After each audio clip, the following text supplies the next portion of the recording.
दूसरे भाग body centered cubic unit cell में कणों की संख्या को देखें, यानी काय केंद्रित घन एकक सेल में कणों की क्या संख्या होती है, कितनी संख्या होती है। तो बच्चों जब BCCUC में बात होगी तो हमको पता है कि इसमें 8 कोणों के अतिरिक्त इसके मध्य में क्या होता है, एक कण मौजूद होता है, माने एक परमाणु मौजूद होता है, स्थिर रहता है। मतलब यहाँ हम लोग फिर से इसके स्ट्रक्चर को देखें तो इसके स्ट्रक्चर में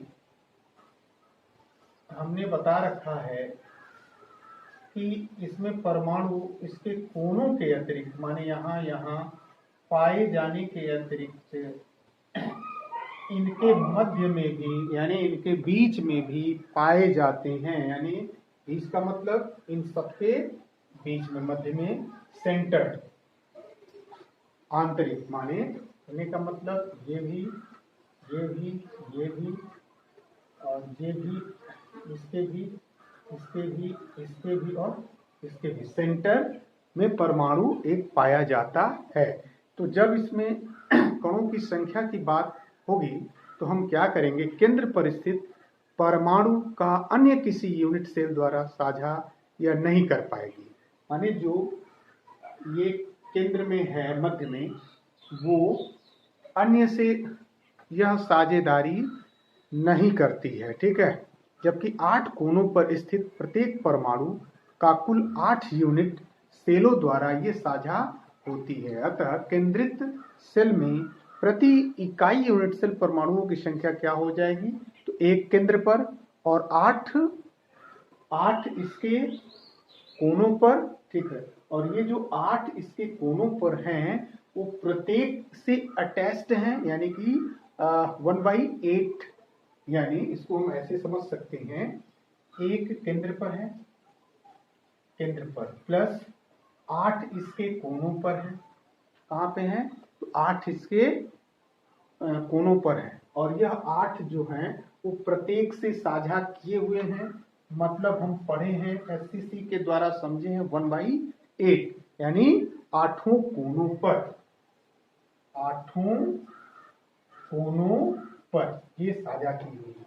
तो इसको जब हम हल करेंगे तो 8 से 8 ये कैंसिल होगा, एक बचा, तो एक केंद्र पर और एक ये कुल मिलाकर कितनी हो जाएंगी, तो 1 + 1 = 2। तो BCC में कुल कणों की संख्या कितनी होगी, तो 2 देखने को मिलेगी। फिर से समझिए, मैंने कहा कि BCC में जो घन के 8 कोनों पर एक एक परमाणु, 8 कोनों पर एक परमाणु, ठीक है, तथा इस सेल के मध्य में यानी केंद्र में एक परमाणु स्थिर रहता है। इतनी बात तो आपको समझ में आ रही है।